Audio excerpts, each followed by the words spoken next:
et les Lumières.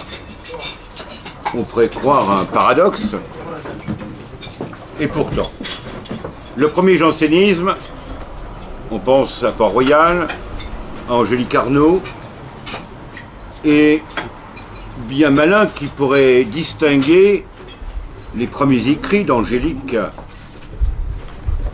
des grandes figures de l'école française. Il ne faut pas l'oublier, elle a été la fille spirituelle de François de Sales, mais qui très vite a décelé chez elle une certaine raideur, un certain orgueil. On pourrait dire, en reprenant les mots de Don Gérard, le zèle amer. Malheureusement, ce premier Port-Royal est tombé sous la coupe de Saint-Cyran, ne rentrons pas dans sa psychologie, mais qui lui aussi s'apparente par bien des aspects à l'école française du XVIIe, au courant de Bérulien. D'ailleurs, il y a une période bérulienne chez Saint-Cyran. Il ne faut pas oublier non plus que le Parti des Vaux avait des engagements politiques diamétralement opposés à la politique de Richelieu. Tout ceci, ça va s'enchevêtrer, créer des conflits. Puis Arnauld vint et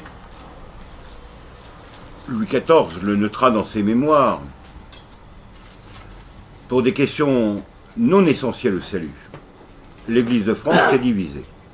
Il y a même eu des évêques qui ont été déposés, des situations quasi-schismatiques sur le plan purement religieux, et sur le plan des idées, si le premier Port-Royal c'est encore l'école française, avec Nicole, c'est le rationalisme. Et on verra certains prêtres dans le diocèse de Chartres, par exemple, qui vont être des dénicheurs de saints, qui préfigurent par bien des aspects Belle et l'esprit critique du XVIIIe. La noblesse de robe, les Robins, vont, pour différentes raisons, être des propagateurs du jansénisme. Et quelques années plus tard, ce seront les mêmes qui feront la Révolution française. Je pense en avoir assez dit, j'ai été même peut-être trop long. À vous. Merci, merci. Est-ce que vous auriez la gentillesse de me dire, j'ai comme défaut de terminer mes phrases en descendant, hein? Et si vous ne m'entendez pas bien, si quelqu'un peut me dire de relever le ton, j'essaierai de me corriger et pas de me corriger. Voilà, voilà. Donc, je viens vous parler du jansénisme et des Lumières, c'est-à-dire de la partie XVIIIe siècle, de la partie siècle des Lumières du jansénisme, hein, qui est vraiment la partie que j'ai croisée, que j'ai étudiée, dans laquelle je me suis plongée depuis maintenant plusieurs années. Alors, qu'est-ce que le jansénisme? Comment apparaît le jansénisme au siècle des Lumières, c'est-à-dire au XVIIIe siècle? C'est un mouvement religieux rigoriste. Le jansénisme a un organe qui s'appelle les Nouvelles Ecclésiastiques.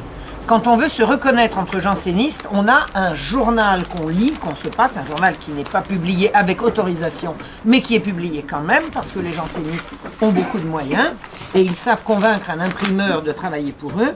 Ce journal se passe sous le manteau, c'est les Nouvelles Ecclésiastiques, et pas les Nouvelles des Lumières ou les Nouvelles d'autre chose. La préoccupation des jansénistes au siècle des Lumières, c'est de parler de sacrements et de parler de théologie. On se bat pour les sacrements. On ira jusqu'à faire la grève pour les sacrements. La grève, c'est-à-dire la grève des magistrats. Le jansénisme est dans la magistrature comme un poisson dans l'eau.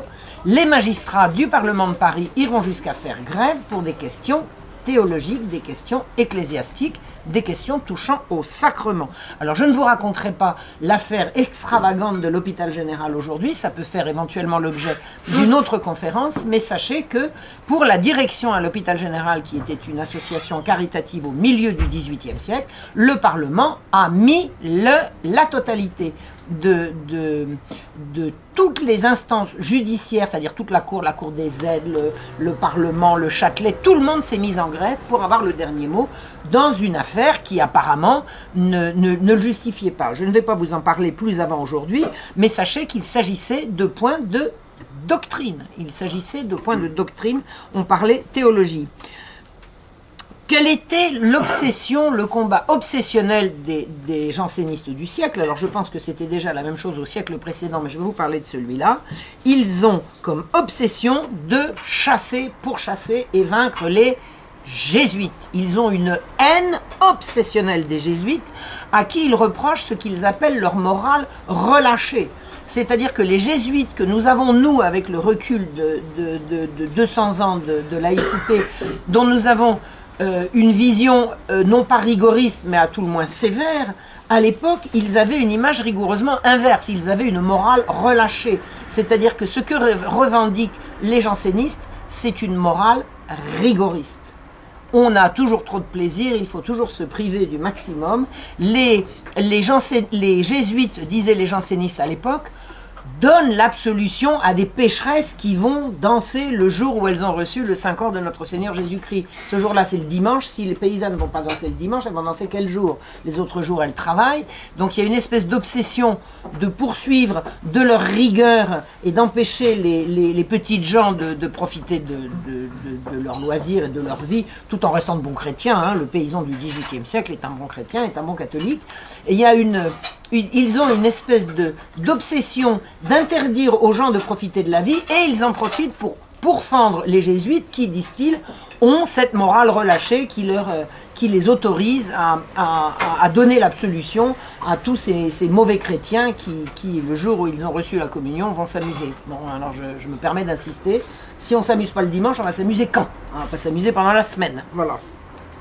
Bon, je vous ai glissé au passage ce que j'en pense, mais je ne suis pas tout à fait là pour le présenter comme ça, mais je n'ai pas pu m'empêcher. Voilà. Donc, comment font-ils pour chasser les jésuites?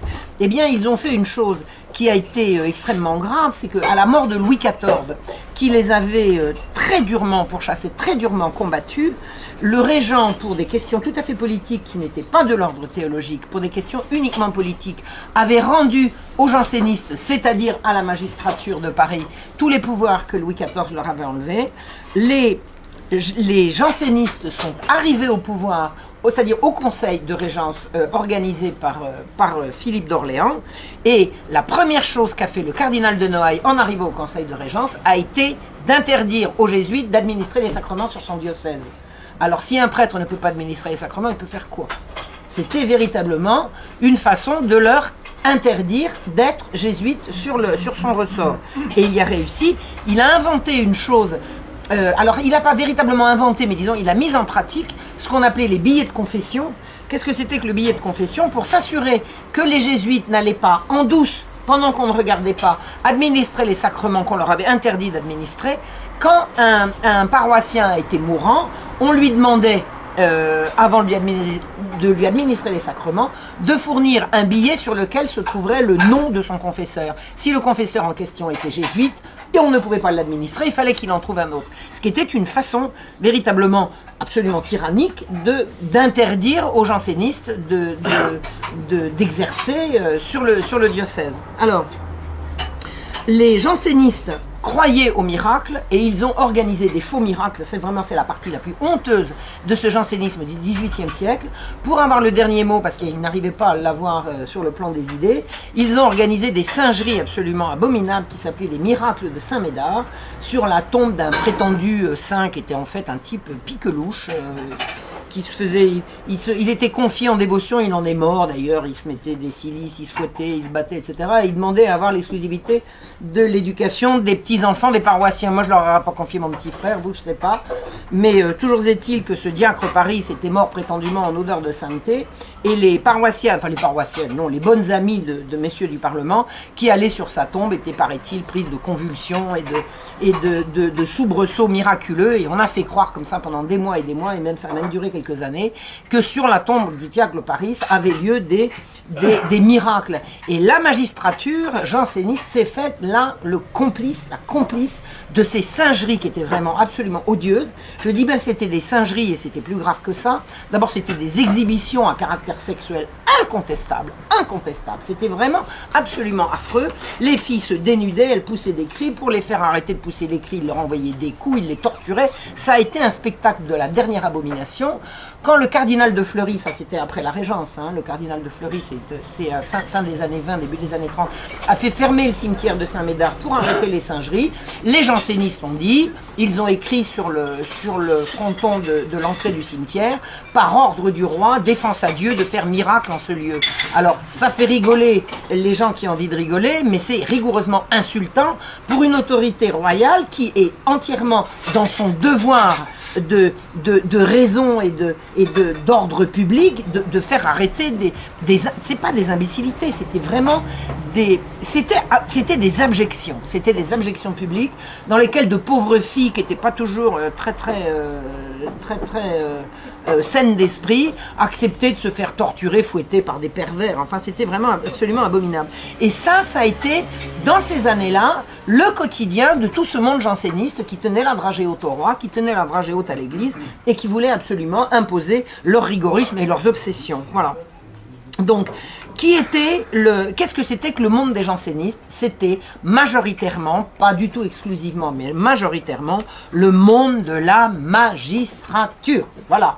Les juges du Parlement de Paris et également les juges du tribunal du Châtelet et également de la Tour des Aides et de la Cour de ceci et de la Cour de cela étaient essentiellement, c'est là essentiellement qu'on recrutait les jansénistes. Alors pas uniquement, vous aviez des avocats jansénistes, vous aviez des hommes d'affaires jansénistes, vous aviez des gens du petit peuple janséniste, et j'en ai rencontré au cours de mes recherches d'éminemment sympathiques, c'est-à-dire de gens du peuple qui vivaient la rigueur janséniste avec beaucoup de dévotion et de sincérité, et pas du tout pour en profiter, alors que les magistrats jansénistes avaient la réputation, et il y a pas mal de textes qui ont circulé là-dessus, qui disaient « le magistrat janséniste vous reçoit la tête penchée, et dès qu'il est sorti, il va dans un carrosse doré, il va voir il va voir les putains, etc. » Enfin, c'était un petit peu une image d'une affreuse hypocrisie. Pascal était janséniste. Pardon? Pascal. Oui, tout à fait, mais c'était le siècle précédent. Hein. C'était le siècle précédent. Je vous parle du XVIIIe siècle, là. Oui, tout à fait, tout à fait. Et Racine aussi était janséniste. Voilà. Alors, ces magistrats jansénistes sont la partie la plus riche de France. Les plus beaux châteaux sont à eux, les plus beaux hôtels particuliers de Paris et d'autour, enfin puisque nous parlons de Paris, mais on pourrait parler d'ailleurs, mais je vous parle là spécifiquement de Paris puisque c'est là que ça se passe.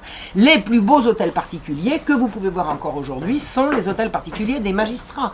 Ils sont la partie de la noblesse qui gagne beaucoup d'argent. Pourquoi? Parce qu'ils rendent la justice au nom du roi et que cette justice est payante. Et que rendre la justice, ça paye. Voilà. Donc, leurs querelles, les querelles des jansénistes, touchent toutes sur la grâce et sur le pouvoir. Mais on ne dit pas le pouvoir, on dit faire comprendre à Sa Majesté que Sa Majesté se trompe et qu'on va lui expliquer comment il faut faire qu'elle fasse bien. Mais le fond des querelles, ce sont des querelles sur la grâce, ce sont des querelles d'ordre théologique. Alors, au début, quand je suis arrivé à étudier ces choses-là, je n'arrivais pas à comprendre qu'on puisse se disputer sur la grâce. Et en fait, c'est essentiel. Parce que de deux choses l'une, et vous allez comprendre, toute la politique en découle, soit Dieu donne la grâce à tout le monde et les hommes sont égaux devant Dieu, soit Dieu donne la grâce à certains, à qui il veut, et là, nul rachat n'est possible, on est élu dès la naissance et on a le droit de dominer qui on veut. Et c'est l'équivalent du protestantisme. C'est la prédestination, c'est l'élection divine à la naissance, c'est désespérant, c'est une théologie absolument désespérante. Si vous n'êtes pas élu, il n'y a rien à faire. C'est rigoureusement anti-catholique. C'est anti-catholique. Mais les jansénistes ne prétendent pas vouloir rompre avec le catholicisme. Pour eux, le pape ne les a pas compris. Le pape a mal interprété ce qu'il voulait dire.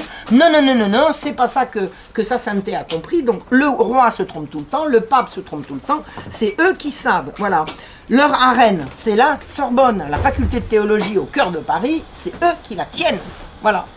Et comme ils sont magistrats, ils ont la possibilité de bloquer la machine judiciaire et un roi ne peut pas être roi si la justice n'est pas rendue en son nom. C'est à ça qu'il sert. La fonction première du roi, c'est de rendre la justice à ses peuples. Et il le dit tout le temps. Voilà. Or, la justice, elle est rendue par des magistrats qui la rendent en son nom et en son absence et qui font ce qu'ils veulent. qui font ce qu'ils veulent. Tout le siècle de Louis XV sera empoisonné, depuis la mort de Louis XIV jusqu'à la Révolution française, par ces querelles absolument insensées d'une magistrature qui croit qu'elle est là pour donner des leçons aux autres, alors que rien, ni historiquement, ni juridiquement, rien ne justifie leurs prétentions. S'ils arrivent à appliquer leurs prétentions, c'est qu'ils sont très forts et qu'ils sont très bien organisés et que vraisemblablement, le roi ou les rois, puisqu'on peut dire Louis XV et Louis XVI, sont beaucoup trop débonnaires et ont beaucoup trop belles manières pour les amener à raison. Louis XIV, il avait été, il ne savait pas bricoler, hein, il les avait fait enfermer, il a dit maintenant on arrête, c'est moi qui commande. Et ça n'était déjà plus ce qui se faisait à l'époque de Louis XV et Louis XVI. Mais enfin, disons Louis XV, puisque c'est de la période Louis XV dont il s'agit. Alors maintenant, qu'est-ce que c'est que les Lumières? On ne voit pas le rapport, hein, sauf que c'est à la même époque. Les Lumières, c'est un mouvement intellectuel qui se veut émancipateur. C'est un mouvement rigoureusement laïque. Dans les Lumières, vous n'avez pas de prêtre, vous n'avez pas de querelles ecclésiastiques, on ne parle pas de sacrement, on ne parle pas de la grâce. On parle de la lumière et de la raison. La religion, on s'en moque. Alors, on est prudent, on ne s'en moque pas ouvertement, on ne s'en moque pas publiquement, mais on sait s'en moquer entre soi, on sait se reconnaître, on sait s'envoyer des bonnes blagues et se dire quand on termine ses courriers, et ça concerne essentiellement Voltaire, écrasons l'infâme, l'infâme c'est l'Église, ne vous inquiétez pas, ne vous y leurrez pas. Le but des Lumières, c'était de renverser l'Église et ils y ont réussi puisque la Révolution est passée par là. Donc la religion, on s'en moque et Voltaire, par exemple, se moquera abondamment et à juste titre des singeries du cimetière de Saint-Médard. Voilà.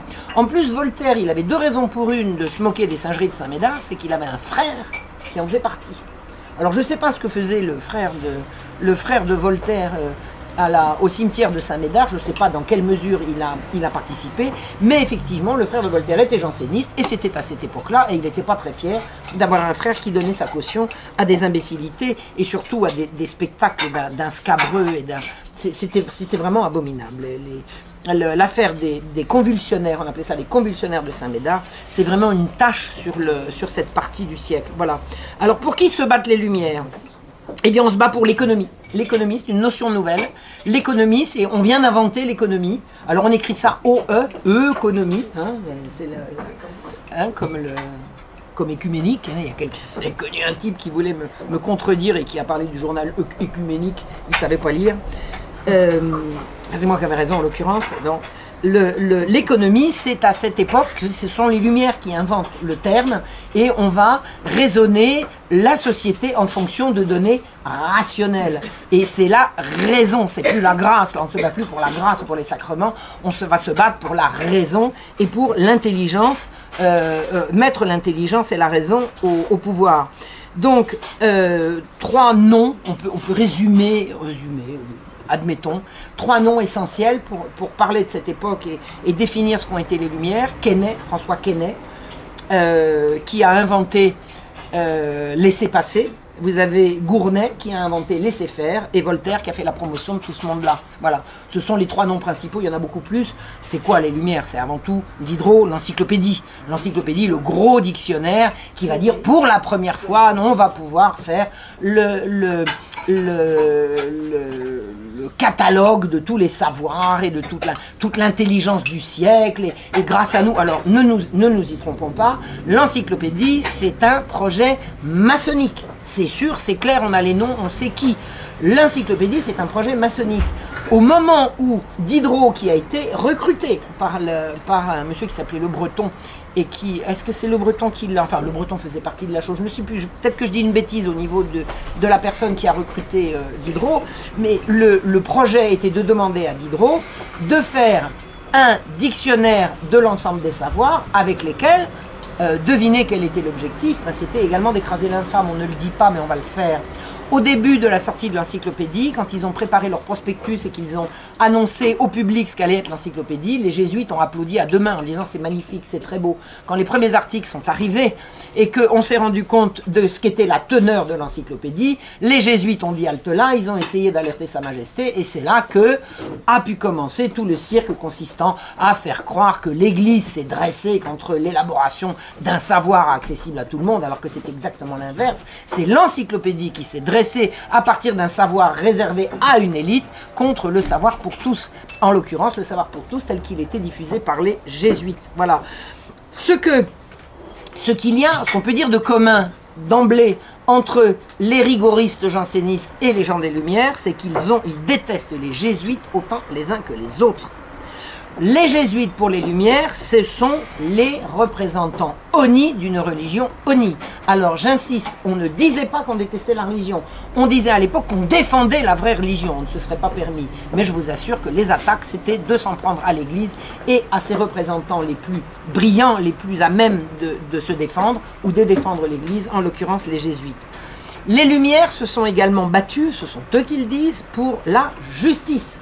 Alors, vous avez des noms qui reviennent comme une scie chaque fois qu'on parle du siècle des Lumières. Vous avez l'affaire Calas, vous avez l'affaire Labarre, vous avez l'affaire Sirvin. Vous avez toutes ces affaires touchant au combat de Voltaire pour rectifier des injustices flagrantes. Une étude un tout petit peu, je dis bien un tout petit peu approfondie de ces cas-là vous apprendra, j'ai écrit un livre là-dessus, sur Voltaire, une imposture au service des puissants, que Calas avait tué son fils, que Sirvin était rien moins qu'innocent, et surtout que le chevalier de la Barre, non seulement il n'a pas été exécuté par l'Église, mais il a été exécuté contre l'Église par les magistrats anticléricaux pour faire du tort à l'Église. Voilà.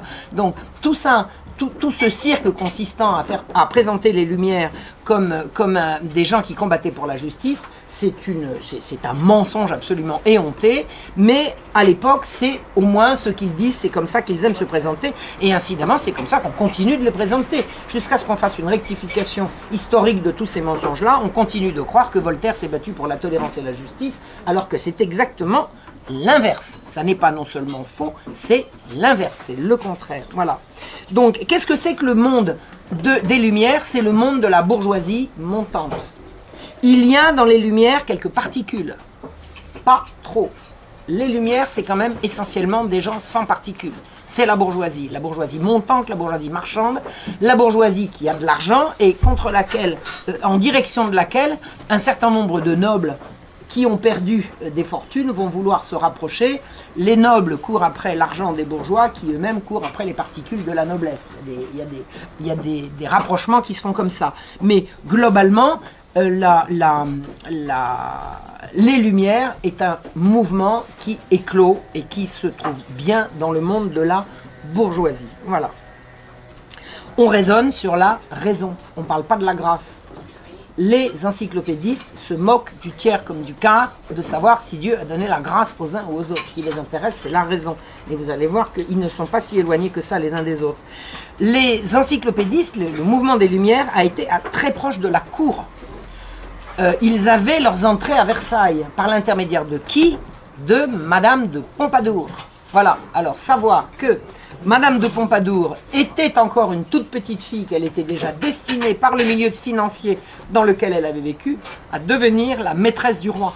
Elle était encore petite fille, qu'elle était programmée pour devenir la maîtresse du roi. Tout a été fait pour qu'il se rende compte, pour qu'elle ait l'éducation qui était susceptible de le séduire, etc. etc. Et c'est la Pompadour, une fois qu'elle était dans la place, qui a ouvert les oreilles du roi à une bienveillante attitude vis-à-vis de ce mouvement nouveau qui s'appelait les Lumières. Voilà. Donc c'est certain, vous avez des très beaux portraits de la Pompadour où on la voit mettant la main sur l'encyclopédie, Alors, les jansénistes évoluent dans une ambiance religieuse qui se réclame d'une certaine bigoterie, et les Lumières, eh bien c'est l'inverse. On se réclame d'une ambiance anti- ou a-religieuse où le plaisir est considéré comme un droit. En tout cas, un droit pour eux. Peut-être pas un droit pour tout le monde, mais le droit au plaisir, le droit de s'amuser. Vous avez, Voltaire a écrit un poème qui s'appelle Le Mondain, qui est assez évocateur de ce que c'était que l'idéologie qui avait cours dans ce milieu-là. Jouissons de la vie, jouissons, jouissons, jouissons. Le professeur Xavier Martin a écrit, alors je ne peux pas vous dire quel est le livre dans lequel il en parle, mais véritablement, il a dressé un portrait de ces lumières jouissives et égoïstes qui est absolument accablant pour le mouvement, accablant sur le plan moral, entendons-nous. Alors, quel lien peut-il y avoir entre jansénistes et jésuites? Eh bien, je vais vous raconter une chose absolument vérifiée et vérifiable qui concerne leur haine des jésuites. Vous avez certainement entendu parler de l'attentat de Damiens. Damien, en 1757, est un domestique âgé de 42 ans qui, de façon tout à fait incompréhensible, un soir, comme c'était le soir des rois, de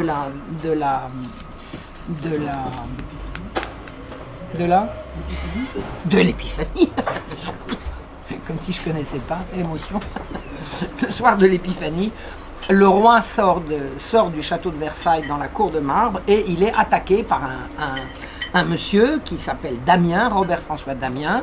On arrête Damien et immédiatement, qui a pu armer le bras de Damien? C'est-à-dire que tout va être envisagé, sauf que Damien a pu armer son bras tout seul, c'est-à-dire qu'il était assez grand, qu'il a pris un couteau et qu'il est allé, pour des raisons qui lui sont propres et que vraiment, alors j'ai étudié par cœur dans tous les moindres détails le dossier Damien, on s'est gardé de lui demander pourquoi il avait fait ça, et si on lui a demandé, je vous rassure, on a retiré les questions et toutes les réponses. On ne voulait surtout pas savoir pourquoi Damien avait fait ça. Par contre, ce qu'on a fait immédiatement, c'est qu'on est allé accuser les jésuites d'avoir armé son bras. Voilà. Pourquoi? Parce que à partir du moment où le siècle est vraiment, véritablement à ce moment-là, la guerre bat son plein entre jansénistes, pro-jansénistes et pro-jésuites, à partir du moment où la guerre est allumée, si un événement comme ça se produit, il faut que ça soit forcément la faute de l'un ou de l'autre. Alors, est-ce que ça peut être les jansénistes? Alors, bon, est-ce que les jansénistes, est-ce que la magistrature peut avoir intérêt à se débarrasser du roi? Réponse non. Ils en font ce qu'ils veulent. Ils le mènent comme ils l'entendent, ils lui font grève sur grève, ils n'ont pas intérêt à voir arriver derrière le on ne peut pas dire débonnaire, parce qu'il n'était pas que débonnaire, il avait aussi de l'autorité, mais je veux dire, il avait un respect d'un certain nombre de manières dont les magistrats usaient et abusaient tout le temps. Il n'avait certainement pas intérêt à en voir arriver un autre qui pourrait être aussi autoritaire qu'avait été le prédécesseur de Louis XV. Donc il n'y a pas d'intérêt du tout à la magistrature janséniste ou au parti janséniste de tuer ou d'attenter à la vie de Louis XV. Donc si c'est pas les uns, c'est les autres, donc c'est les jésuites. Voilà, c'est comme ça. Pourquoi circuler? Il n'y a rien à voir. Il en faut un. J'ai trouvé, en cherchant, dans le portefeuille d'Argenson, qui était d'Argenson? D'Argenson, c'était un ministre d'État, secrétaire d'État de la guerre, surintendant des postes et relais de France. Un des principaux ministres de Louis XV à l'époque. Il y avait Machaut d'Arnouville, il y avait d'Argenson, il y en avait quelques-uns comme ça. Vous aviez Philippot. C'était un des 3 ou 4 personnages les plus importants du Conseil du roi. On trouve dans son portefeuille, c'est-à-dire dans ses papiers personnels, je suis allé chercher ça à la bibliothèque de l'Arsenal, une feuille manuscrite datée du 5 mars 1757. L'attentat de Damien a eu lieu le 6 janvier.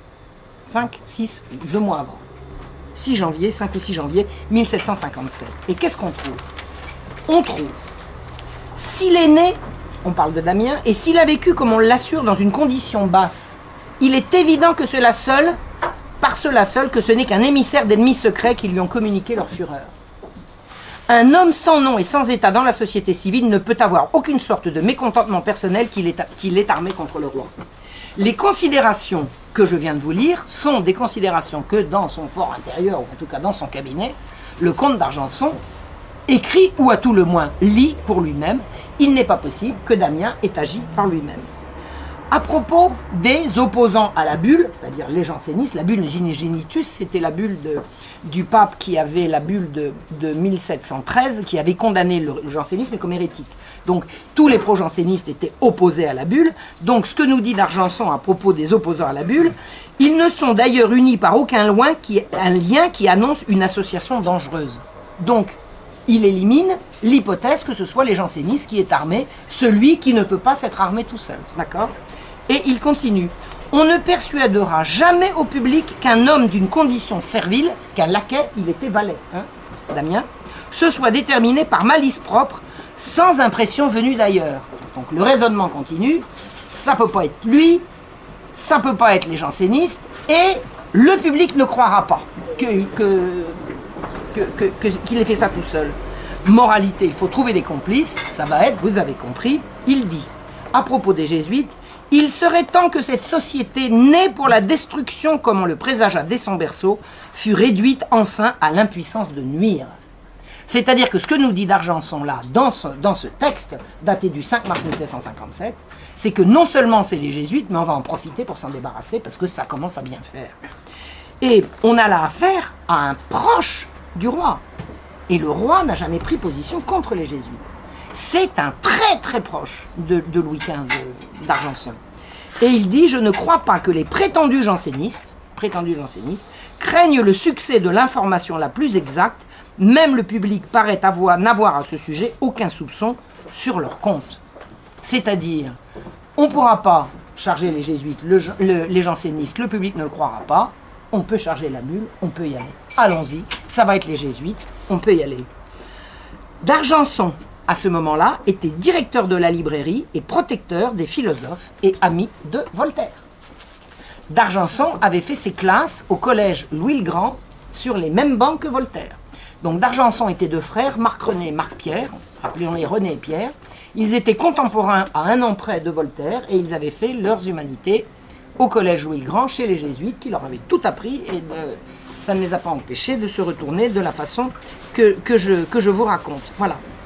Alors, refermons le dossier d'Argenson et maintenant lisons ce qui circule au même moment dans Paris, sous la signature d'un certain Pierre-Jean Grolet, qui fait circuler, imprimé, donc avec le privilège d'imprimerie, des réflexions. Et voilà ce que dit ce Grolet.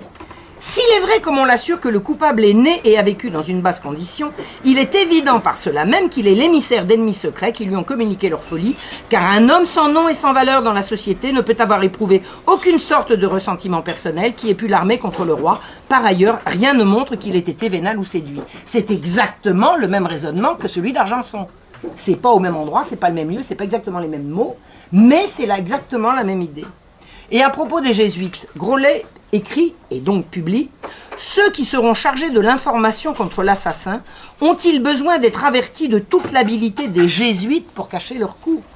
Moins il y aura de marques de complot, moins il sera aisé de découvrir les traces ou de les suivre jusqu'à leur source, plus on doit craindre que ce ne soit l'ouvrage de génie profond en malice. » C'est-à-dire, vous ne trouvez pas de preuves contre les jésuites, eh ben c'est la preuve que c'est eux.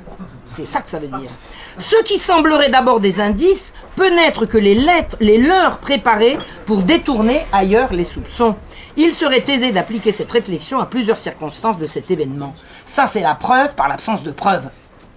Donc, c'est le même esprit que d'Argenson, c'est-à-dire on va charger les jésuites avec presque mot pour mot, les réflexions sur jamais le public ne croira que Damien ait pu agir tout seul, donc allons-y, chargeons la mule.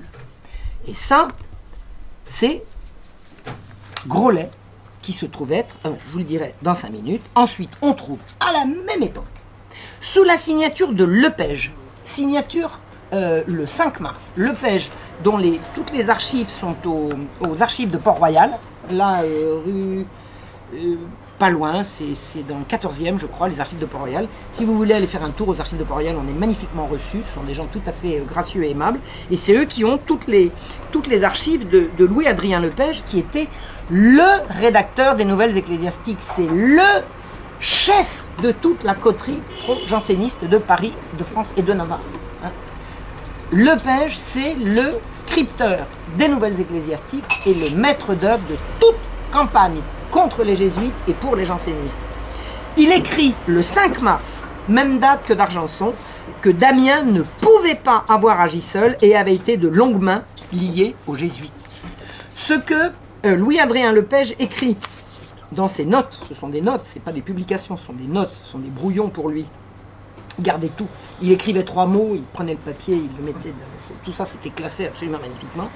Donc, il écrit pour lui, mais il prépare en fait ses arguments pour les campagnes à venir, que Damien avait été de longue date lié aux jésuites. C'est un mensonge. C'est-à-dire que Lepage est tellement menteur qu'il arrive à se mentir quand il n'y a même pas de public pour lire ses mensonges. Il prépare, je vous dis, ses arguments. Damien, en arrivant à Paris, il était originaire d'Artois. En arrivant à Paris, il était entré effectivement comme valet au collège des jésuites. Et sur ses 20 ans de carrière, il est resté 2 ans. Et tout le reste du temps, il était chez les jansénistes. En l'occurrence, dans la magistrature. Essentiellement dans la magistrature, pas uniquement, mais essentiellement. Donc là, il ment. Il dit on va charger la mule, on va dire, c'est chez les jésuites qu'il a reçu les influences qui l'ont mené à commettre son attentat. Et qu'est-ce qu'il explique Lepage? La preuve que ce sont les jésuites, écoutez bien, La preuve que les jésuites étaient coupables était qu'on ne réussissait pas à trouver des preuves de leur culpabilité. Eux seuls étaient capables de se dérober ainsi à la justice. Qui d'autre qu'eux était assez fort pour corrompre et intriguer à ce point? Moins il y a de preuves, plus il y a de preuves. C'est un raisonnement paranoïaque, mais c'est pervers. C'est pervers. Ces gens-là réussiront à interdire les jésuites. On trouve dans le portefeuille du ministre, proche de Louis XV, sous la plume d'un ami des Lumières. Groslay était un correspondant de Voltaire.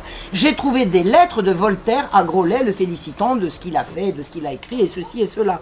Et correspondant de Voltaire et également de l'encyclopédie. Groslay a écrit pour l'encyclopédie. Groslay est un homme des Lumières. Et du rédacteur des Nouvelles Ecclésiastiques, les mêmes arguments.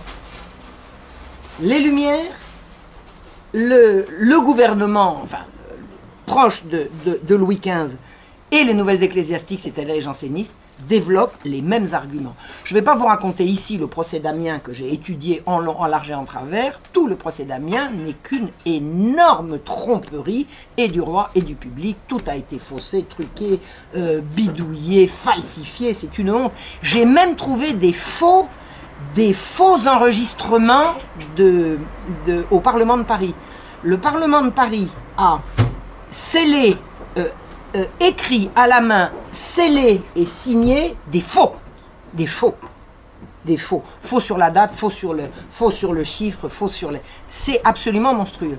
Et ça, c'est ce qu'a fait le Parlement de Paris pour noyer le poisson concernant l'affaire d'Amiens. L'idée était, pour se dédouaner et pour qu'on n'aille pas chercher du côté de ce qui les dérangeait, de faire porter le chapeau aux jésuites. C'était trop pratique. Donc là, première remarque concernant l'alliance, on peut dire, objective entre les uns et les autres. Voilà. Alors la suppression des jésuites. Qui a obtenu la suppression des jésuites? Eh bien c'est un certain Louis-René de Caradoc de la Chalotais, procureur général au Parlement de Bretagne, qui s'y est collé. Il a décidé qu'il les aurait. Si quelqu'un était janséniste, c'est bien lui. Alors d'une part parce que le Parlement de Bretagne était janséniste, mais lui tout particulièrement. Voilà. En 1762, alors l'attentat d'Amiens c'était 57, en 1762, il présente au Parlement de Bretagne 2 comptes rendus des constitutions des jésuites, avec lesquels il va démontrer qu'il faut supprimer l'ordre de la Compagnie de Jésus. Voilà. Et il va obtenir ça. Alors, à l'origine, je n'entre pas dans les détails parce que c'est très très compliqué, mais il y a eu une faillite dans laquelle d'ailleurs les jésuites étaient beaucoup plus victimes que autre chose. Et largement, en plus de ça, c'était la guerre de 7 ans. Faire des affaires, affréter des bateaux en période de guerre, bon, vous risquez vraiment de perdre gros, et ça avait été le cas. Donc sans entrer dans les détails, la faillite, une faillite qui était retombée sur un jésuite qui s'appelait Lavalette, a fourni l'occasion à La Chalotais de préparer son compte-rendu sur les constitutions des jésuites. Il est allé chercher les constitutions d'établissement des jésuites. Il les a passées à la moulinette de sa haine, enfin de ce qu'il a, admettons, ce qu'il appelait lui son sentiment de la justice, et il a obtenu la suppression des jésuites. La Chalotais a obtenu la suppression des jésuites. Les jésuites ont été interdits en moins de 3 ans suivant ce compte-rendu au Parlement de Bretagne. Il a obtenu de fermer 111 collèges, 9 noviciats, 21 séminaires, 4 maisons professes, 8 missions, 13 résidences, et de les faire interdire en tant qu'ordre de séquestrer tous leurs biens et de les expulser du royaume. Voilà, là, les jansénistes ont gagné, merci monsieur La Chalotais.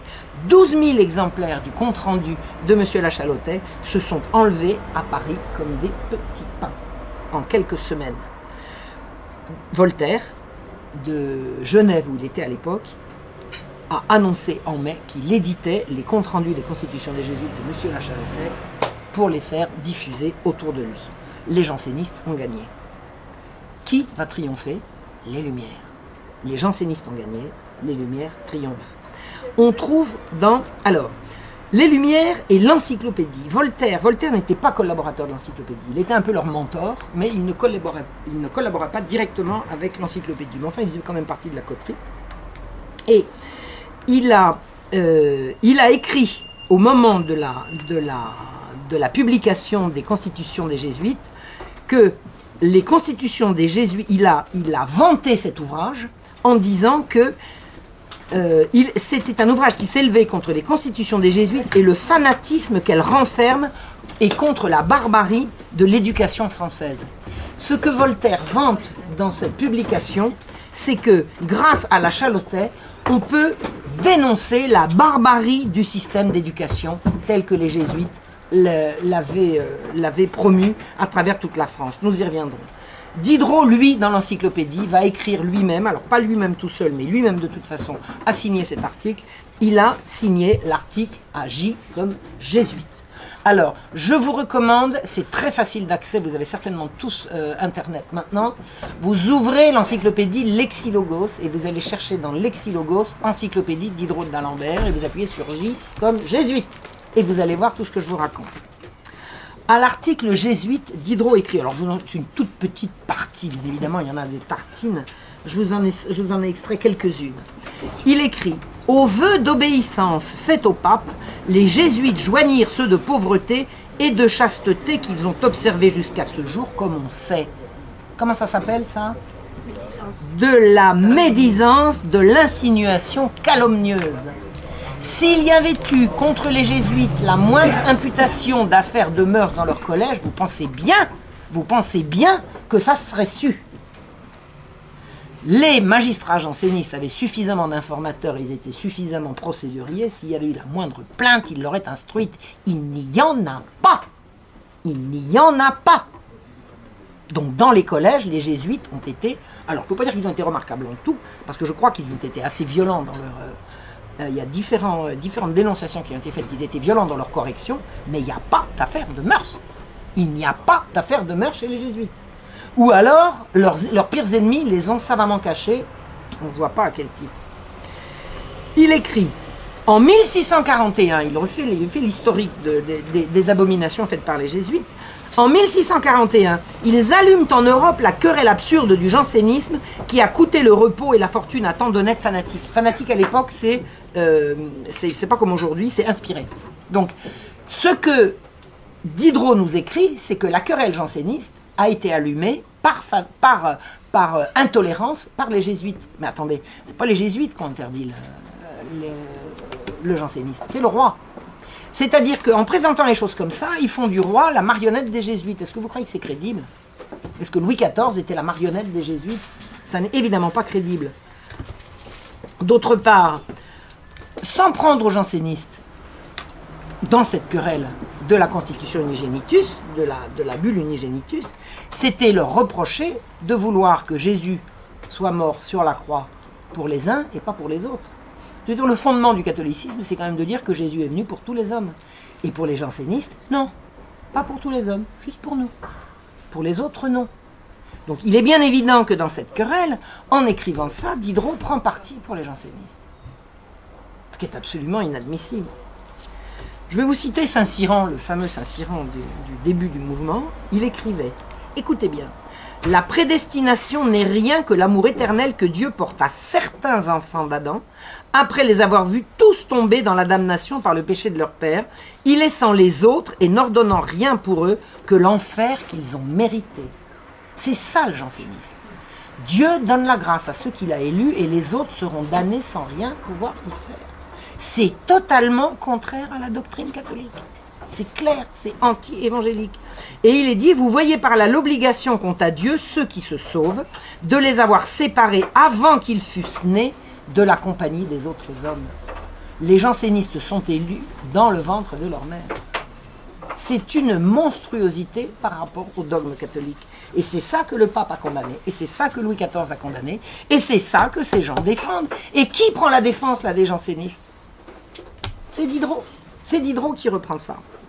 Il écrit en 1709, leur basse jalousie détruit Port-Royal. Attendez, encore un coup. C'est Louis XIV qui a fait détruire Port-Royal. C'est pas les jésuites. C'est Louis XIV qui commandait. Et pourquoi dire que c'était par basse jalousie? Comment ça, jalousie? Qui était au pouvoir? Qui avait l'oreille du roi? C'était les jésuites. C'était pas les jansénistes. Si les uns devaient être jaloux des autres, c'est l'inverse. Et pas dans ce sens-là. Donc, Diderot ment. Il ment. Il écrit, en 1713, ils appellent de Rome cette bulle Unigenitus qui leur a servi de prétexte pour causer tant de mots, au nombre desquels on peut compter 80 000 lettres de cachet. J'ai pas compté le nombre de lettres de cachet, je n'en sais rien. Alors là, je sais pas ce que ça... Alors là, vraiment, je ne peux pas répondre là-dessus.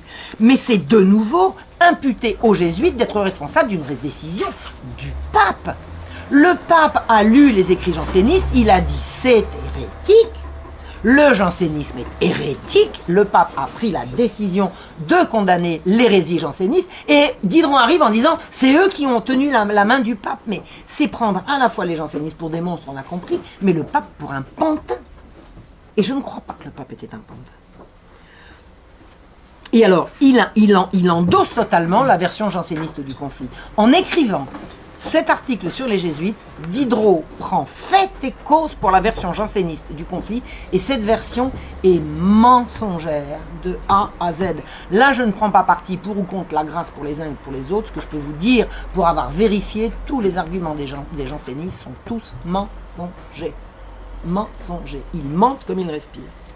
Et alors, Diderot, toujours, en 1731, un jésuite toulonnais nommé Jean-Baptiste Girard avait été accusé et relaxé dans une affaire de mœurs concernant une jeune fille âgée de 18 ans, Catherine Cadière. Alors c'est un scandale qui a eu lieu effectivement du côté de Toulon. Un jésuite a été accusé par sa pénitente d'avoir abusé d'elle ou d'avoir essayé d'abuser d'elle. Il y a eu un procès. La jeune fille de 18 ans, Catherine Cadière, a été déboutée. Le jésuite a été relaxé. Vous connaissez le raisonnement, c'est bien la preuve qu'il était coupable, puisqu'il a été relaxé. Écoutez ce qu'il dit, écoutez ce que dit Diderot. L'autorité et l'argent dérobent aux flammes le corrupteur et sacrilège Girard. Il aurait voulu qu'on le brûle. Il dit que c'est par l'autorité et l'argent qu'ils ont réussi à faire échapper Girard aux flammes. Vous avez vu l'homme des Lumières qui voudrait qu'on brûle un jésuite sous prétexte qu'il est jésuite, parce que du moment qu'il a été relaxé, c'est bien la preuve qu'il était coupable. Mais c'est pas monstrueux, ça. Il dit en 1755, les jésuites du Paraguay conduisent en bataille rangée les habitants de ce pays contre leur légitime souverain. Alors ça, c'est magnifique. La défense que les jésuites ont prise des populations guaranis à cette époque-là a consisté à prendre les armes pour leur éviter de tomber dans l'esclavage. Et là, il dit qu'ils les ont menés en bataille rangée contre leur légitime souverain. Légitime souverain qui voulait les réduire en esclavage. Hein? Alors les Lumières, anti-esclavage, etc. En 1757, un attentat parricide est commis contre Louis XV, notre monarque, et c'est par un homme qui a vécu dans les foyers de la Société de Jésus que ses pères ont protégé et qu'ils ont placé en plusieurs maisons. Et là, on retrouve l'argument de Grollet et l'argument de Lepage, à savoir, Damien a été chez les jésuites. Donc là, on voit bien qu'ils ont les mêmes arguments, les mêmes scripteurs. C'est Lepage qui écrit tout ça, hein, vous inquiétez pas. Les informations, c'est lui qui les envoie. Je ne dis pas que c'est lui qui écrit, mais c'est lui qui donne les arguments, qui les fournit. Et il dit, à propos de l'assassinat, de la tentative d'assassinat contre Louis XV, comme ils firent en 1610, même circonstance, même conduite. C'est une calomnie odieuse. Ce ne sont pas les jésuites qui ont tué Henri IV, et ce ne sont pas les jésuites qui ont armé le bras de Damien. C'est de la calomnie, calomnie, calomnie. Maintenant, voyons ce que l'encyclopédie nous dit, par ailleurs, sans parler des jésuites. Là, on va faire un tout petit bond qualitatif, vous allez comprendre, à l'article philosophe. Que nous dit Diderot à l'article philosophe? La raison est à l'égard du philosophe ce que la grâce est à l'égard du chrétien. Vous avez compris? Vous avez compris. Le philosophe forme ses principes sur une infinité d'observations particulières. Le peuple adopte le principe sans penser aux observations qui l'ont produit.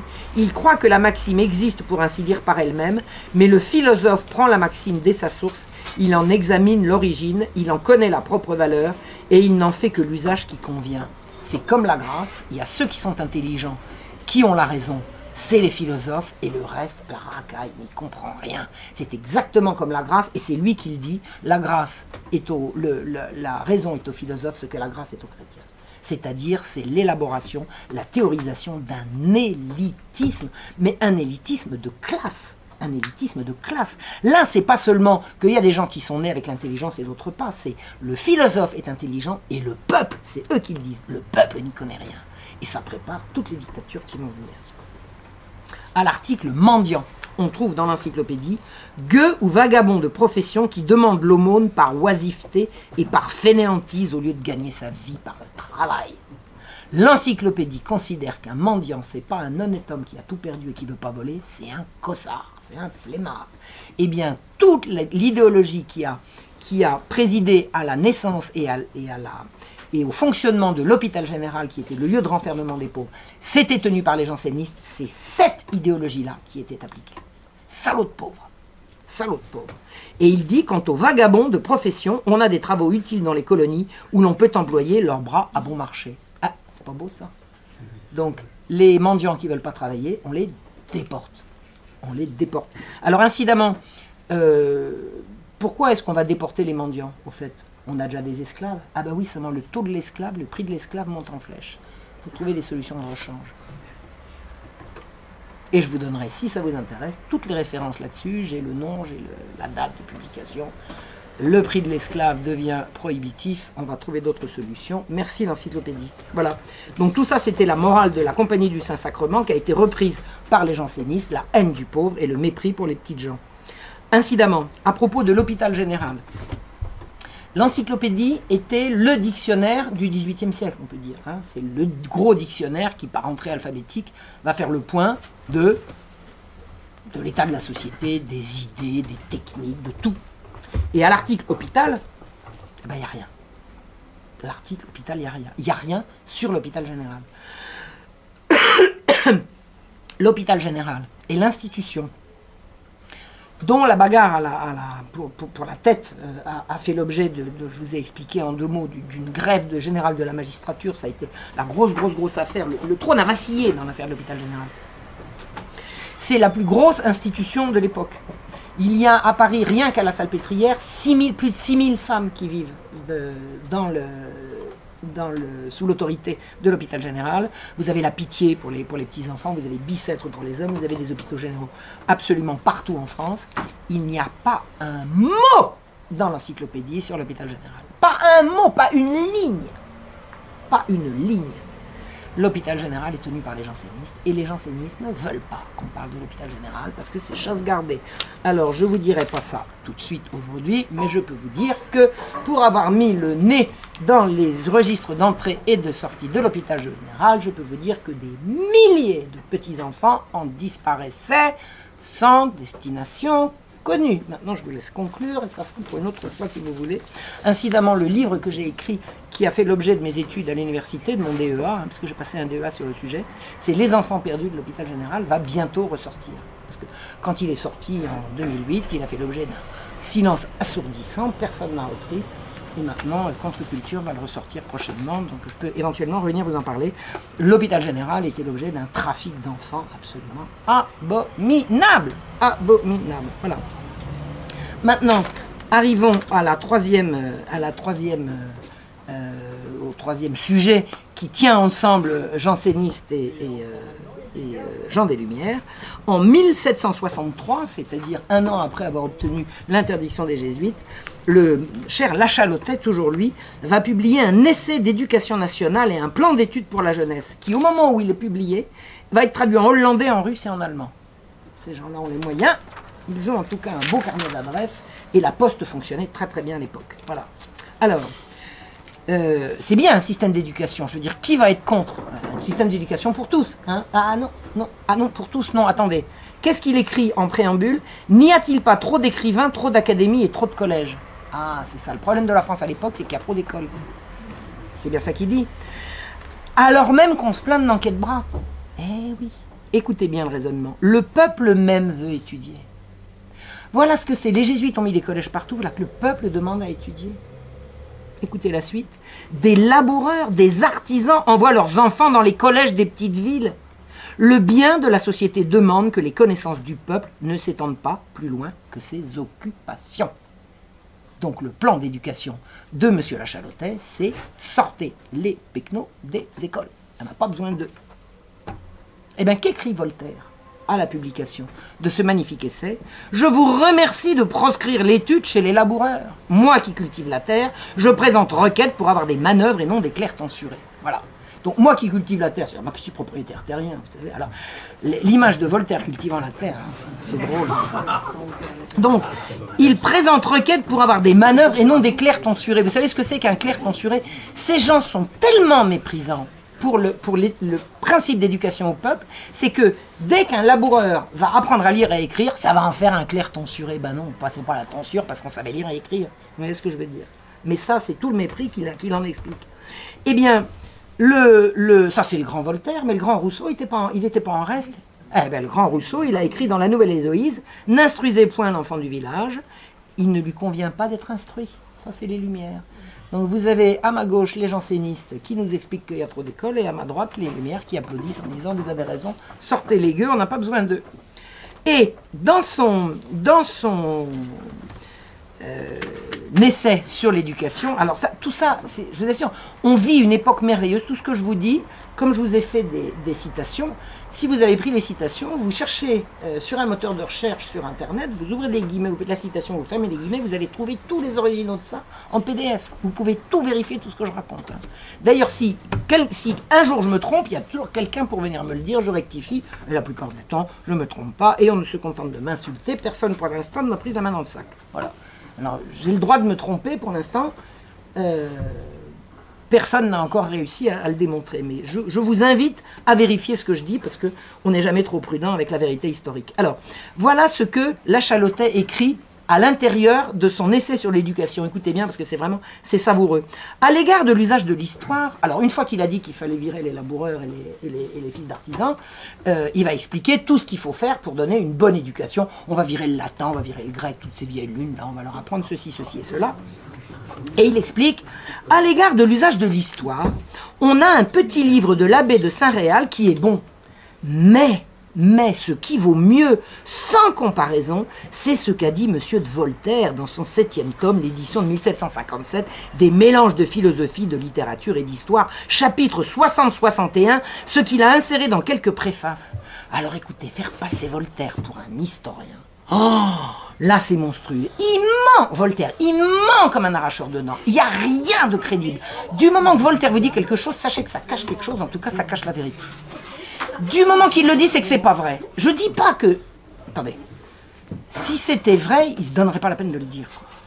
Parce que les gens le savent déjà. Mais c'est monstrueux. Les mensonges... Et Lachalotais, dans son essai sur l'éducation, dit, pour l'histoire, adressez-vous à M. de Voltaire. C'est pas de la connivence, ça c'est quoi?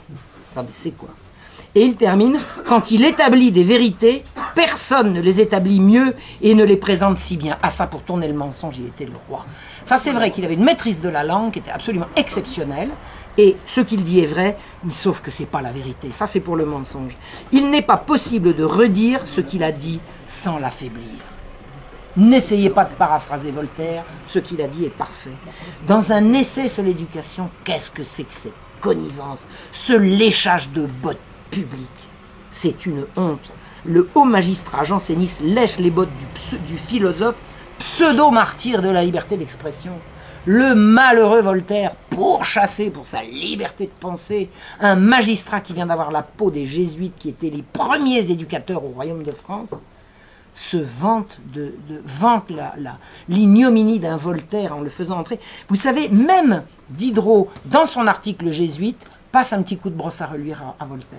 C'est-à-dire que si l'encyclopédie est un dictionnaire, comment peut-on donner une opinion sur quelqu'un de vivant qui parle d'autre chose dans un dictionnaire? C'est vraiment, ça veut dire que tout ce qui les intéressait, c'était de faire de la propagande.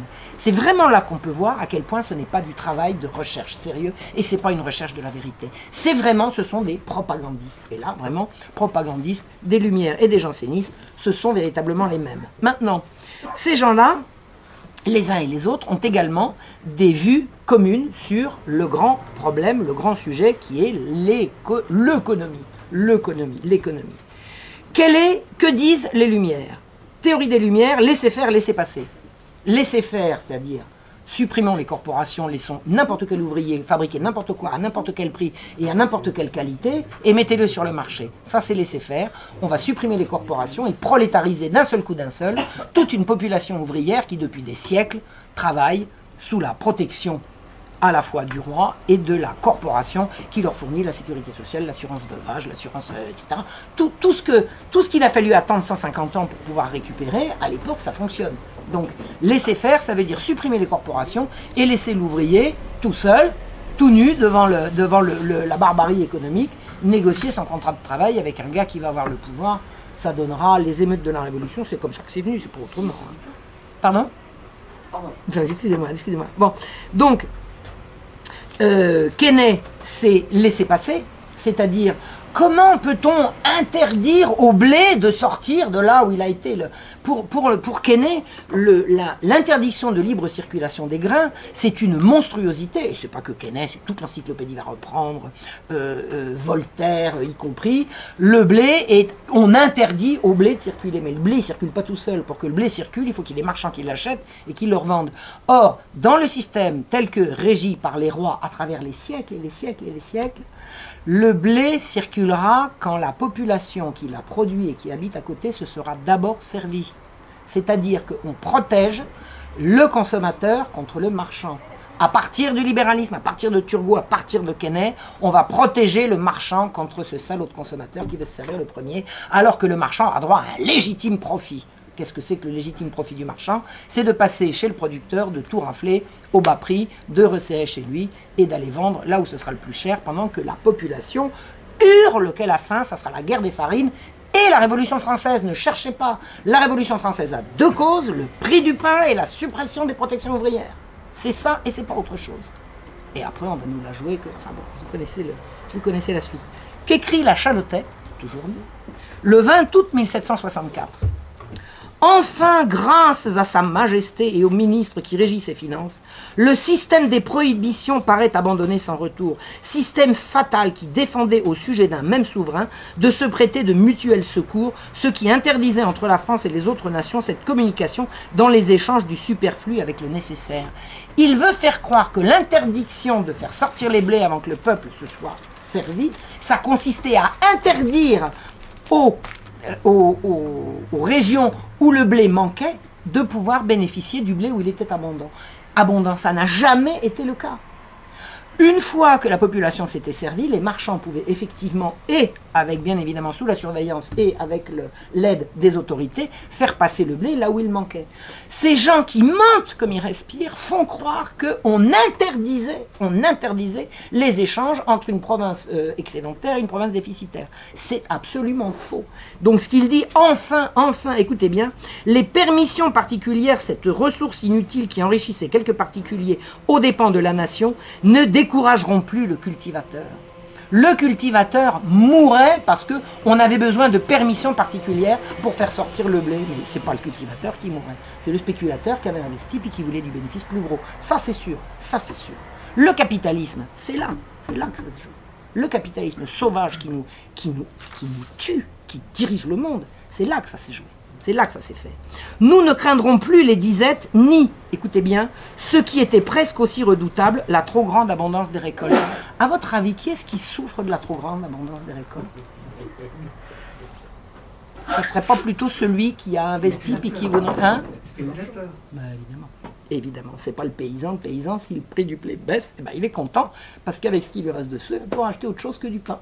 Alors qu'avec le prix, la montée monstrueuse du prix du pain depuis le début du siècle jusqu'à la Révolution, les gens sont de plus en plus misérables. J'ai suivi une courbe très intéressante, j'ai suivi la courbe des abandons d'enfants.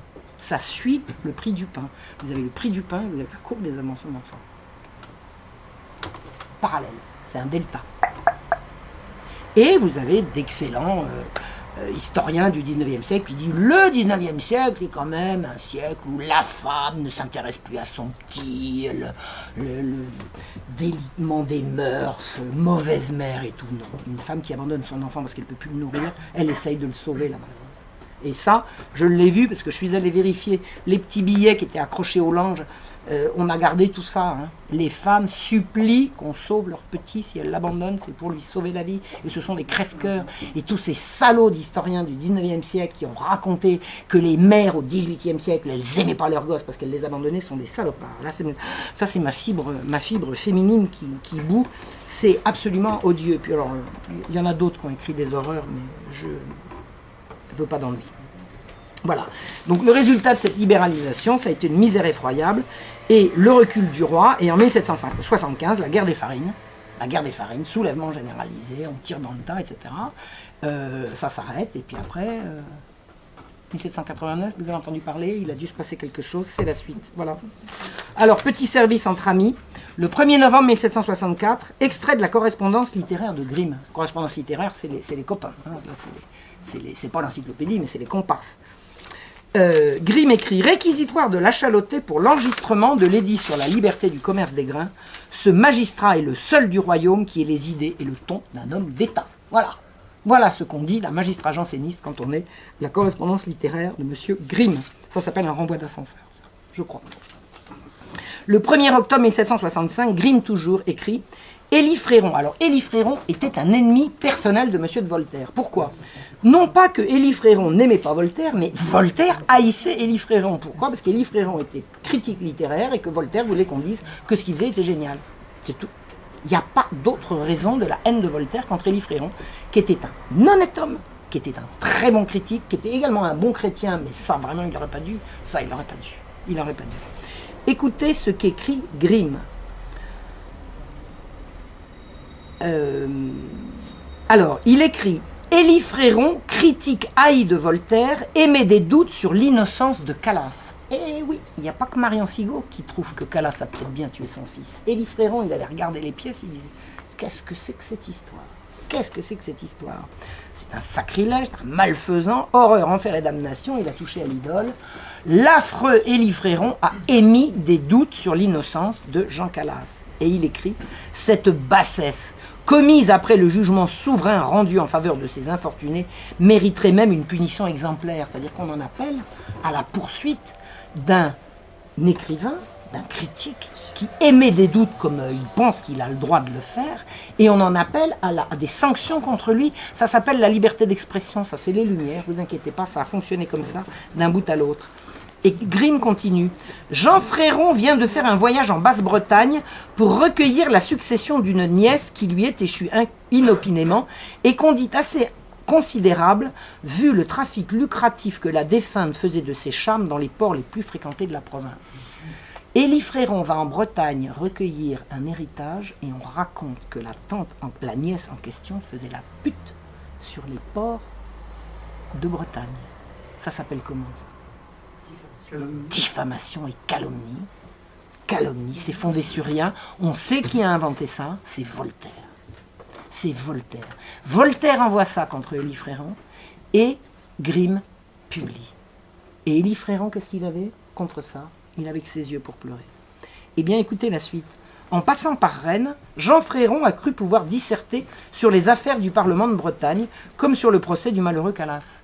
Alors, il est journaliste, il se permet, passant par Rennes, d'écrire un papier sur les affaires de Bretagne.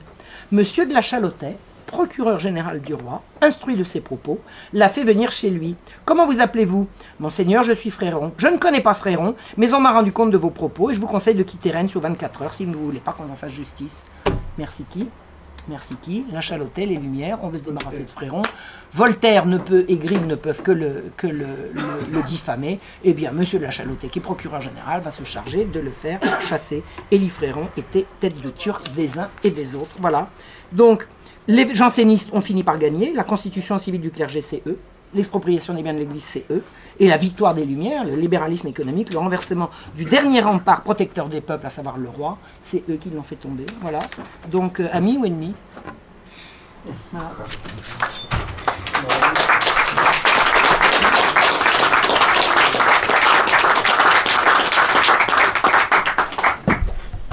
Pique à Jean Fréron. Alors, que croyez-vous qu'il s'appuie pas? Alors, c'est pas du Voltaire. Alors, déjà, c'est pas du Voltaire, c'est un pastiche. C'est un pastiche, c'est-à-dire que Voltaire l'a piqué à quelqu'un. Pour la rime, il a dit Jean Fréron alors qu'il s'appelait Élie. Alors, ce qui veut dire que, voilà, quand on est un bon poète, je crois qu'on peut faire rentrer le nombre de pieds qu'il faut avec, sans être obligé, bref. Et Élie Fréron était très, très subtil. Quand Voltaire a publié ça, il l'a repris. Il a publié la version originale et il s'est permis de faire une petite critique en disant là, moi j'aurais mis ça comme ça, etc. Et faire rigoler tout le monde. Voilà. Mais Voltaire a eu la peau d'Élie Fréron. Hein. Élie Fréron en est mort. Il en est mort. Un jour il a dit je peux plus. 30 ans il s'est battu contre les Lumières. 30 ans il s'est battu contre l'encyclopédie et tous ces salauds. Et il n'est pas le seul, je veux dire.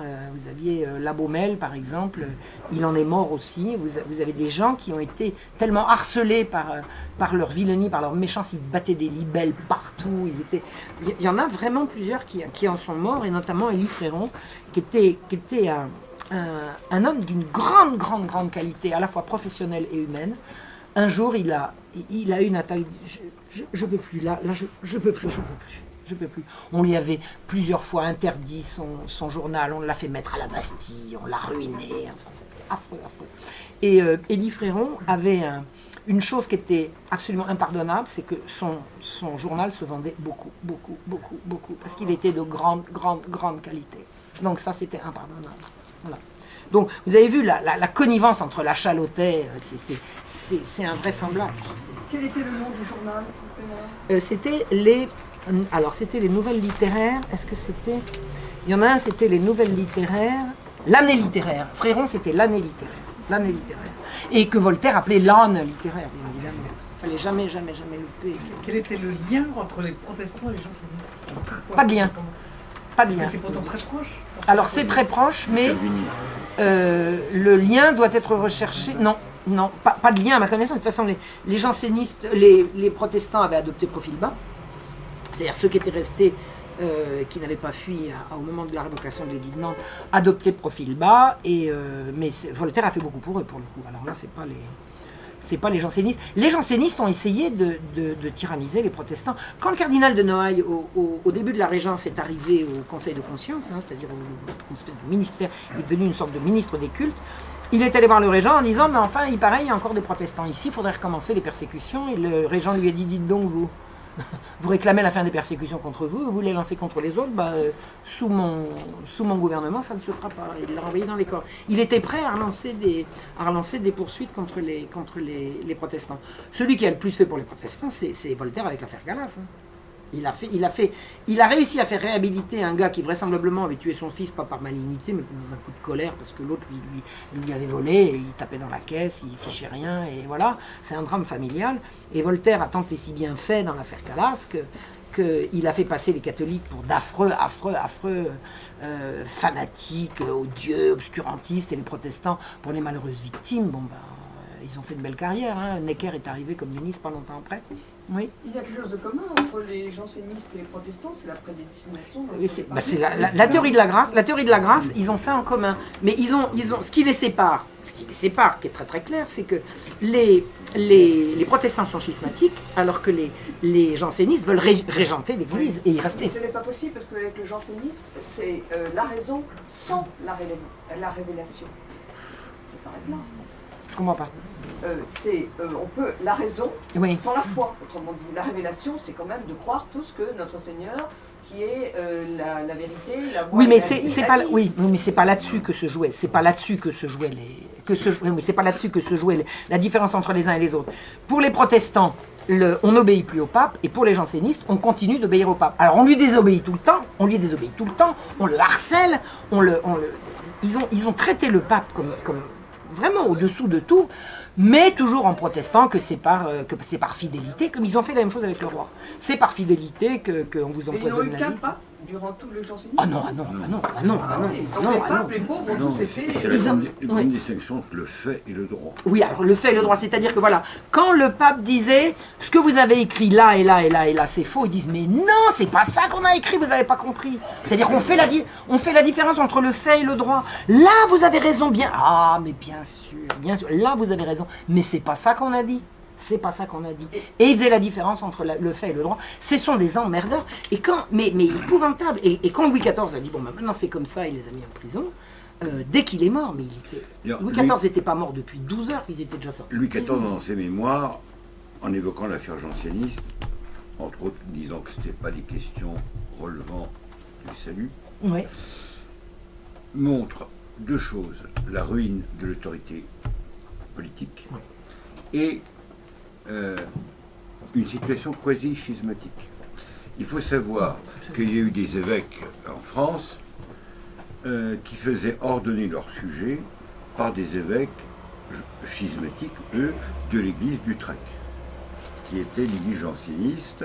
Donc vous avez eu des ordinations à Nevers et dans d'autres endroits, faites par des évêques non reconnus par Rome, mais couverts par l'autorité de l'évêque local. Et est-ce que vous n'abordez pas la question de Zwingli en Suisse, qui a été un... Du tout. Du tout, non. Mais il y a pourtant une relation... Ah non, je ne dis pas, je dis simplement je ne connais pas. Je ne dis pas le contraire, je dis simplement je ne le connais pas. Donc je ne l'ai pas étudié, donc j'en parle pas, tout simplement. Je n'ai absolument rien contre votre objection, je ne l'ai simplement pas étudié, voilà. Non, c'est pas une objection, c'est non, je veux dire même... Ça a dépassé les frontières. Mais complètement, mais attendez, le jansénisme a eu de l'influence à travers toute l'Europe. Oui, en Italie par exemple, on le trouve à la base du mouvement révolutionnaire et l'unité italienne. Ah bah voilà. Oui, la plupart des gens qui étaient au concile de Pistoie, on va les retrouver dans les Carbonari. Donc il y a des liens entre la maçonnerie italienne et le jansénisme italien, le prince de Toscane. C'est ce qu'il faut voir, qu'il y a des réseaux entre autres de contrebande pour l'édition, et c'était la Hollande. C'est la Hollande. Les livres interdits sont édités à Amsterdam. Comme la drogue. Oui.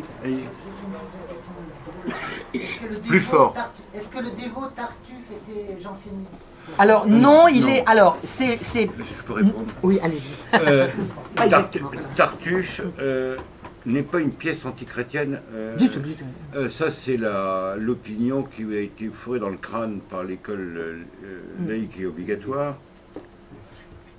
Si vous prenez dans la pièce de Tartuffe, Oronte, qui est le porte-parole plus ou moins, il faut se méfier de ces schémas un peu trop scolaires de Molière, il reprend mot à mot, quand il distingue la vraie de la fausse dévotion, un chapitre de l'introduction à la vidéo de François de Sales. Deuxième chose, le Tartuffe, c'est une critique un peu humoristique de ce qui s'est passé au Canada, quand les Français ont évangélisé le Canada et ils ont lutté contre les nudités.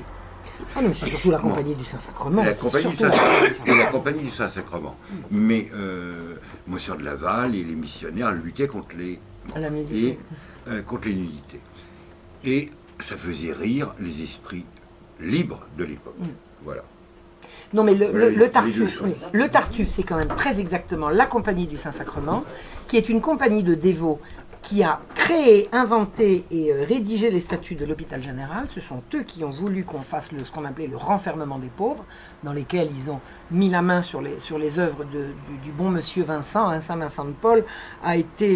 Il a été mis au courant de ce qui se passait à l'hôpital général. Il n'a pas voulu donner son œuvre. Il a dit, moi vivant, on n'aura pas mes enfants. Le lendemain de sa mort, l'hôpital général a mis la main dessus. Et c'est parce que les dévots de la Compagnie de Saint-Sacrement étaient ces dévots hystériques, fanatiques, vraiment de odieux, que Mazarin les a fait. C'était pas uniquement parce qu'ils étaient odieux, c'est parce qu'ils étaient un véritable État dans l'État. Ils fonctionnaient, ils étaient magistrats, ils arrivaient à faire passer des procès de la façon qu'ils voulaient par des accords passés secrètement. Comment s'appelle le scripteur de la Cabale des dévots? La Cabale des dévots. Prenez ça se lit très bien. C'est vraiment l'histoire de la Compagnie du Saint-Sacrement telle que racontée par eux-mêmes. Hein. C'est très bien fait. Et quand Mazarin a fait interdire, je crois que c'est en 1661, il a fait interdire la Compagnie du Saint-Sacrement, les jansénistes sont rentrés dans leurs bottes, hop, la place était chaude, ils sont installés à tous les postes à l'hôpital général, et ils avaient une dévotion encore pire. Donc c'est pas les mêmes, mais c'est les mêmes quand même. C'est pas les mêmes, mais c'est les mêmes quand même. Alors, ce que je voulais vous dire concernant les jansénistes, c'est que toutes les places qu'ils ont occupées, quand ils ont... une fois qu'ils ont eu...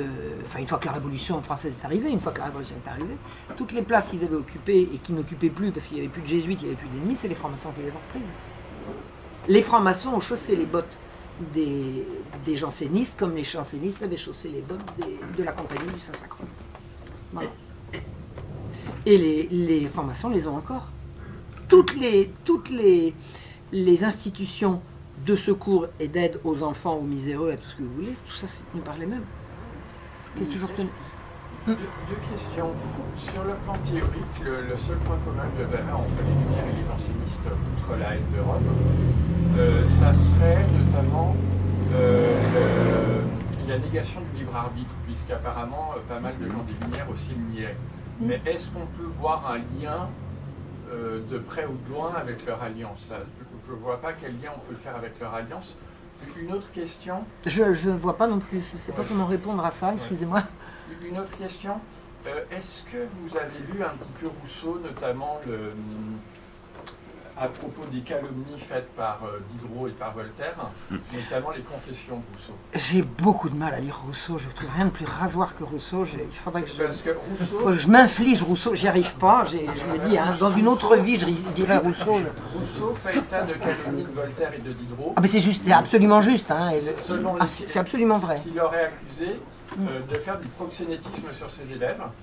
Alors, la note, attendez, excusez-moi, du moment que la source est Voltaire, laissez tomber, il en faut une autre. Ce que je veux dire, c'est que les notes de bas de page dans les éditions des Confessions disent « Ah, il s'agit des délires de persécution de Rousseau ».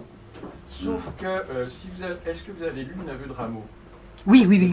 Parce que moi, je me suis demandé, ayant lu à très peu d'intervalle d'écart Le Neveu de Rameau de Diderot et les Confessions de Rousseau, si Le Neveu de Rameau n'était pas des sous-entendus sur Rousseau. Puisque Rousseau enseignait à partir des cours de Rameau. Il enseignait la musique, notamment, sans la connaître, ce qui est un petit peu ce qui est décrit dans Le Neveu de Rameau. Attendez, il a écrit des très jolies choses en musique. Oui. Hein. Il a fait de la vraie musique. Le devin du village. Le devin du village, c'est de la vraie musique. C'est Rousseau qui l'a écrite. Hein. C'est encore de la calomnie, ça. Et un système de notation. À mon avis, non. Quoi donc? Tout seul. C'est pas lui qui... Rameau a deviné l'escroquerie de Rousseau. Alors moi je rentre pas là-dedans, ils sont tellement menteurs. Attendez, ils sont tellement menteurs. Moi je vais pas rentrer. Je vais pas rentrer. Rameau, c'est Rousseau qui a tout donné. Par ailleurs, tout le Neveu de Rameau, ça a été publié après le décès de Diderot. Ça a été publié d'ailleurs par Goethe. Bien après le décès de Diderot, de même que les Confessions de Rousseau sont posthumes. Les Confessions de Rousseau n'ont pas été publiées de son vivant. Et alors c'est quoi, ça serait quoi l'allusion alors? Rousseau se plaint de calomnies, je ne sais pas quand elles ont eu lieu, ni quand il aurait pensé qu'elles aient eu lieu, de calomnies de la part de Diderot et de Voltaire, comme quoi il faisait du proxénétisme sur ses élèves, et il y a des questions de proxénétisme dans Le Neveu de Rameau. Même si ce n'est pas forcément en lien avec les cours particuliers que donne Rameau en musique, comme Diderot en a fait en musique, et Diderot les a fait en s'inspirant des cours de Rameau. Donc, c'est un moment à clé, ça a été publié après le décès de Diderot, en tout cas. Alors là, je suis incapable de m'intéresser. Alors, c'est simplement parce que j'ai pas le temps aussi. Hein. À partir du moment où je commence à me spécialiser dans quelque chose, je veux aller au bout. Aborder l'aspect littéraire du siècle des Lumières, j'aurais pas assez d'une deuxième vie, quoi. Vous voyez ce que je veux dire? C'est trop énorme. Ce que je sais, c'est que j'ai essayé de lire Rousseau, je trouve ça tellement rasoir que j'y arrive pas. Je m'ai surprise, je sais pas combien de fois, je l'avais sur ma table de nuit, il faut absolument que je lise le contrat social. Alors j'ai lu ça quand j'étais jeune, puis là je me dis, il faut que j'y retourne. Mais c'était un pinceau, vous pouvez pas vous imaginer. C'était un pinceau, j'arrive pas à lire Rousseau, ça me rase. Ces espèces de considérations abstraites sur un homme qui sort d'on sait pas où, qui a ni père ni mère, brusquement il naît libre et puis brusquement il est dans les fers. Enfin, voilà, j'aurais aimé pouvoir vous répondre, mais là je ne peux pas. Ce que je sais, c'est que, je ne sais pas le détail, mais je sais que Voltaire a réclamé des autorités genevoises qu'elles zigouillent Rousseau. Il a essayé de le mener à l'échafaud. Et il a menti. Voltaire ment tout le temps. Mentez, mes amis, mentez. Je vous le rendrai. Non, je vous le rendrai dans l'occasion. Non, Voltaire est un menteur. Toute information qui a Voltaire comme source n'est pas crédible. Ça peut éventuellement être vrai, mais ça sera le plus grand des hasards. Par exemple, je vais vous dire une chose. Qui a raconté que le régent couchait avec sa fille? Voltaire. Uniquement Voltaire. Arouet en l'occurrence. Et c'est admis que le régent, bah oui, il était pas mal, il était sympa, mais il couchait avec sa fille. Non, calomnie. Et, oui. C'est le diable, Voltaire. Oui, bon, alors, on appelle ça comme ça. Moi, j'avais ce qui m'a fasciné, c'est qu'il a eu l'approbation du pape par l'intermédiaire du cardinal de Bernis sur une de ses œuvres. C'est hallucinant. Le pape, la femme, en quelque sorte, eh bien, Je sais pas, j'ai pas retrouvé. Il était prêt à toutes les bassesses. Il était prêt à toutes les bassesses pour avoir les honneurs auxquels il aspirait. Il a fait des ronds de jambes au pape, j'ai lu ses lettres, il a fait des ronds de jambes au pape. Il est allé pour entrer à l'académie. Il fallait être bon chrétien. Si vous saviez comment il a renié tous ses écrits pour pouvoir entrer à l'académie comme bon chrétien. Le diable. Et en fait, il en reste qu'un fauteuil. En tout cas, il est pervers, extrêmement pervers. Il est très très très pervers. Et je crois qu'il était un peu psychotique. Hein. Il avait un jour, il y a quelqu'un qui l'a dit, je crois que c'était son médecin Tronchin, il a dit, mais il est fou, quoi. Il est fou. Il est fou. Mais il avait une influence monstrueuse. Je veux dire, j'ai une voisine en psychiatrie, elle dit que l'avarice de Voltaire, enfin, oui. L'amour de l'argent à ce point. Enfin, à ce point, c'est monstrueux. Ouais. Ça dénote la peur de la mort. Justement. Quand il a été, alors je me souviens pas, j'avais lu ça dans, comment il s'appelle, Jean Aurieux. Et j'ai pu le livre, ou alors Jean Aurieux ou un autre, je me souviens pas, mais qui raconte que la mort de Voltaire, ça a été une abomination. Abomination. Une abomination. Une abomination, c'est passé en 3 fois. Alors c'est ça, hein. Il fait pas. Eh ben il poussait de hurlements, il n'était pas capable de... Mais il a préparé, il a été malade d'abord une première fois. Il a fait envoyer son laquais chercher le prêtre. Et le prêtre est venu, et il s'est confessé, et il est revenu à la bonne santé. Alors, il a recommencé avec tous ses mensonges et tout contre l'Église. Il a recommencé absolument comme avant sa confession. Il a été malade une seconde fois. Une seconde fois, la même chose. Il a fait venir le prêtre, il s'est confessé. On lui a donné l'absolution. Il est revenu une troisième fois. Alors la troisième fois, il était tellement malade que tous ses amis sont venus. Et quand ses amis étaient là, le prêtre est arrivé. Ses amis lui ont dit, Voltaire, avoir un prêtre, vous rêvez, mais vous rêvez. Et ils ont renvoyé le prêtre. Et Voltaire est mort sans prêtre, sans confession et sans prêtre. Donc, effectivement, on ne peut pas se moquer de Dieu. Ah oui, mais c'est vrai qu'il y a eu une ligue de ses amis encyclopédistes qui ont dit jamais un calotard. Voilà, et c'est les amis qui ont empêché la troisième fois. Il avait un bon truc qui marchait, mais ça ne pouvait pas marcher tout le temps parce qu'on ne peut pas se moquer de Dieu. Voilà. Oui, c'est vrai. Bon, maintenant, je ne me suis pas penchée en détail sur la mort de Voltaire. Je sais que ça a été... Tronchin, son médecin, lui avait dit... Voltaire l'avait fait venir et il lui avait dit faites quelque chose. Et Tronchin lui a dit il faut mourir, monsieur. Attendez, au bout d'un moment, c'est bon, quoi. Il faut mourir. Non. Bah écoutez, je suis que le médecin, moi, je suis pas le bon Dieu, quoi. Ça fait tout le monde. Oui, que disait le jansénisme sur la théologie de Calvin, puisqu'on avait qualifié le jansénisme de calvinisme Rebouilli, exactement. Oui, c'est Richelieu qui avait dit ça. Ouais. Le calvinisme rebouilli. Je ne sais pas. Honnêtement, je ne sais pas. S'ils ont dit quelque chose, ils ont dû le dire au XVIIe siècle et je ne me suis pas penchée sur cet aspect-là. Hein. L'aspect du jansénisme que j'ai étudié, c'est vraiment le jansénisme politique et à partir, d'ailleurs, ce qui m'a fait démarrer ma recherche sur les jansénistes, c'est simplement que je m'intéressais à l'hôpital général, je m'intéressais aux enfants, d'Ancien Régime, je savais qu'ils allaient à l'hôpital général, je savais qu'en 1750, la police avait arrêté des enfants dans la rue, je voulais savoir où ils allaient. Et c'est comme ça que j'ai découvert le poteau rose. Et ces enfants faisaient l'objet d'un trafic absolument monstrueux. Mais justement, un trafic, dans quel but? Si vous arrivez à les retrouver, moi j'ai le nom. Non, mais je veux dire pas pour les retrouver. Quel genre? Ils disparaissaient. Les enfants entraient à l'hôpital, mais ils disparaissaient. Ils ont disparu. Non, ils sortaient. Comment ils sortaient? Donc ils étaient vendus. Il y avait un trafic. Il y avait un trafic, bien sûr, c'était sous Louis XIV. Un trafic pédophile, ça. Eh bien c'est plus tard, mais c'est les mêmes. C'est les mêmes. Ils ont commencé et continuent. C'est les mêmes. Mais madame, vous avez encore beaucoup de travail aujourd'hui, puisqu'on a dit que tous ceux qui arrivaient avec des enfants de tous ces pays... mais c'est la suite. De l'autre côté, en Italie, on ne les retrouvait plus. Mais c'est la suite. Les catholiques, bien sûr. C'est la suite. C'est la suite. Partout où vous avez des concentrations d'enfants, vous avez des prédateurs qui mettent la main dessus. Et les prédateurs, en Paris en 1750, ils s'appelaient le Parlement de Paris. Oui, mais aujourd'hui, madame, ça c'est pas aujourd'hui, comme c'est pas de continuité, quand même. Mais bien sûr que si, ça s'est jamais arrêté. Monsieur, ça n'a jamais été dénoncé. Ça n'a jamais été dénoncé. Pourquoi voulez-vous que ce soit arrêté? Ça n'a jamais été dénoncé. Lorsque vous avez fait votre DEA là, sur le sujet, Ouais. sur l'hôpital général, est-ce que votre directeur de recherche savait où il allait ou est-ce qu'il a été surpris par ce que vous avez trouvé? Un petit peu surpris quand même. Un petit peu surpris quand même. Et surtout, il m'a dit, vous ne touchez pas aux jansénistes et vous ne touchez pas aux lumières. J'ai dit, ça va être simple. Ça va être simple. Vous avez mentionné les Templiers aussi auparavant. Oui, oui. Alors les Templiers, ça peut pas. Moi qui fais la recherche, oui. Les institutions qui s'occupaient d'enfants en souffrance pendant la période des Templiers, c'est les Templiers qui s'en chargeaient. Les Templiers.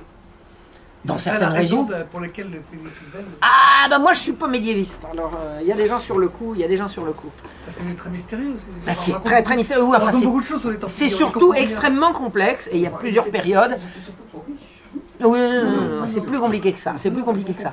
Mais il est de fait que dans une région comme Auxerre, par exemple, les institutions s'occupant d'enfants en souffrance pendant la période des Templiers, c'était les Templiers. C'est-à-dire Pendant la période des Templiers. À la période des Templiers, c'était les Templiers qui s'occupaient des enfants en souffrance. Alors des moines, soldats, célibataires, confinés dans les trucs, à qui on confie des gosses. Moi, vous, je sais pas, mais. Pourquoi Philippe Hubel ne l'a jamais dit? Pourquoi c'est jamais l'actualité? Est-ce que c'est pas un peu. Est-ce que vous faites pas une mauvaise jonction avec l'hystérie? Ah non, c'est vous. C'est vous qui faites une jonction, monsieur. Moi, j'ai fait mon travail il y a 15 ans. Moi, j'ai fait mon travail il y a 15 ans, je vous le donne aujourd'hui. Mais j'ai commencé ces recherches en 2003.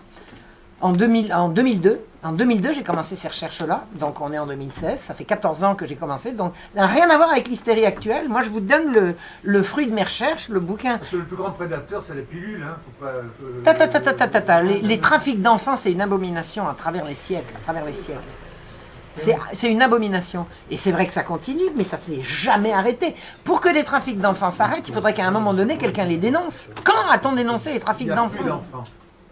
Oui, il y a 10 000 migrants. Il y a 10 000 migrants, enfants de migrants qui ont disparu.